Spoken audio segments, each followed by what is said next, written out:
प्रधानमंत्री नरेंद्र मोदी ने अपने गृह राज्य गुजरात के गांधीनगर में एक भव्य रोड शो किया। पीएम ने इस दौरान न केवल विकास योजनाओं की सौगात दी बल्कि पाकिस्तान पर भी जमकर निशाना साधा और कड़ी चेतावनी दी। प्रधानमंत्री नरेंद्र मोदी ने परोक्ष रूप से चीनी माल के इस्तेमाल पर भी रोक का इशारा किया। दूसरे दिन आज प्रधानमंत्री नरेंद्र मोदी ने गांधीनगर में रोड शो किया, जनसभा को संबोधित किया, पाकिस्तान प्रायोजित आतंकवाद पर करारा हमला बोला, तो वहीं चीनी माल के इस्तेमाल पर रोक को लेकर भी इशारा किया है। प्रधानमंत्री नरेंद्र मोदी ने गुजरात दौरे के दूसरे दिन गांधीनगर में एक शानदार रोड शो किया। यहां हजारों की संख्या में लोग तिरंगा लहराते हुए पीएम मोदी का स्वागत करने पहुंचे। रास्ते में गुजराती लोक नृत्य, गरबा और ऑपरेशन सिंदूर की सफलता की तारीफ में लगे पोस्टरों ने माहौल को देशभक्ति पूर्ण बना दिया। ये पीएम मोदी का ऑपरेशन सिंदूर के बाद पहला गुजरात दौरा है, जिसे लेकर जनता में जबरदस्त उत्साह देखा गया। रोड शो के बाद पीएम मोदी ने महात्मा मंदिर में आयोजित एक कार्यक्रम में हिस्सा लिया। यहाँ पीएम मोदी ने गुजरात शहरी विकास कहानी के 20 साल पूरे होने का जश्न मनाया और शहरी विकास वर्ष 2025 की शुरुआत की। इस मौके पर पीएम मोदी ने कई विकास योजनाओं का उद्घाटन और शिलान्यास किया।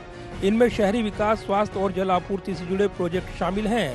साथ ही स्वर्णिम जयंती मुख्यमंत्री शहरी विकास योजना के तहत 3,300 करोड़ रुपए शहरी निकाय को जारी किए गए और PMAY के तहत 22,000 नए घर जनता को समर्पित किए गए। पीएम मोदी ने भारत की आर्थिक प्रगति पर जोर देते हुए कहा कि भारत का लक्ष्य 2047 तक विकसित राष्ट्र बनना और दुनिया की तीसरी सबसे बड़ी अर्थव्यवस्था बनना है। इसके लिए पीएम मोदी ने स्वदेशी उत्पादों को बढ़ावा देने की अपील की।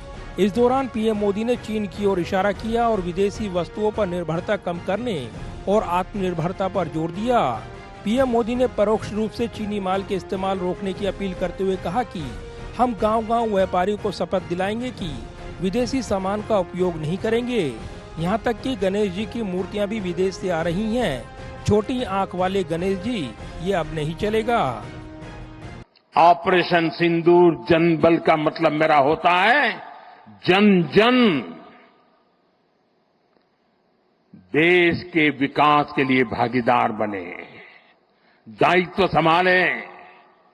हम इतना तय कर लें कि 2047 जब भारत की आजादी के 100 साल होंगे,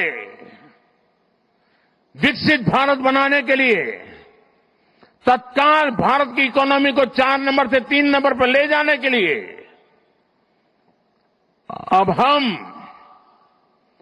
कोई विदेशी चीज का उपयोग नहीं करेंगे। हम गांव-गांव व्यापारियों को शपथ दिलवाएं, व्यापारियों का कितना ही मुनाफा क्यों ना हो, आप विदेशी माल नहीं बेचोगे। पीएम मोदी ने इस दौरान पाकिस्तान प्रायोजित आतंकवाद पर भी तीखा हमला बोला। पीएम मोदी ने कहा कि पाकिस्तान ने हमेशा भारत के खिलाफ नफरत और आतंकवाद को बढ़ावा दिया है। पीएम मोदी ने ऑपरेशन सिंदूर का जिक्र करते हुए कहा कि पाकिस्तान के आतंकी ठिकानों पर की गई कार्रवाई में 9 ठिकाने 22 मिनट में ध्वस्त कर दिए गए और ये सब कैमरों के सामने किया गया ताकि कोई सबूत न मांगे। जब आतंकवाद के 9 ठिकाने तय करके 22 मिनट में, साथियों 22 मिनट में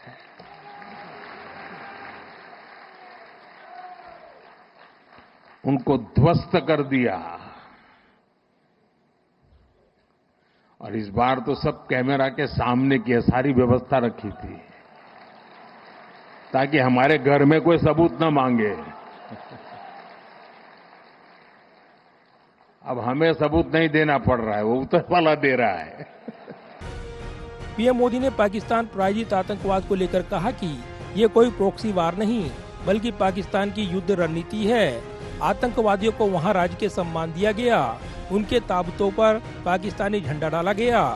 पीएम मोदी ने ये भी कहा कि अगर 1947 में सरदार वल्लभ भाई पटेल की सलाह मानी गई होती और मुजाहिदीन आतंकवादियों को कुचल दिया गया होता तो पिछले 75 सालों से चली आ रही आतंकी घटनाएं नहीं होती। पीएम मोदी ने लगातार दूसरे दिन अपने गुजरात दौरे के दौरान आतंकवाद को लेकर पाकिस्तान को सख्त चेतावनी दी है। बीते कल पीएम मोदी ने वडोदरा, दाहोद और भुज में भी रोड शो किए थे। वहीं पीएम मोदी ने आज गांधीनगर का दौरा किया और गुजरात के विकास के साथ ही पाकिस्तान प्रायोजित आतंकवाद को लेकर सख्त चेतावनी को दोहरा दिया। और साफ कर दिया कि भारत की आतंकवाद के खिलाफ जीरो टॉलरेंस नीति स्पष्ट है। जाहिर है, ऑपरेशन सिंदूर के बाद अपने पहले गुजरात दौरे पर पहुंचे प्रधानमंत्री नरेंद्र मोदी ने जनसभाओं के जरिए न केवल पाकिस्तान प्रायोजित आतंकवाद पर जोरदार हमला बोला है, बल्कि गांधीनगर पहुंचे आज प्रधानमंत्री नरेंद्र मोदी ने चीनी माल के इस्तेमाल पर रोक का भी परोक्ष इशारा कर आतंक के मददगारों पर भी वार करने का मकसद साफ कर दिया है। कैमरामैन विदर्भ के साथ प्रदीप कुमार, टोटल न्यूज़, दिल्ली।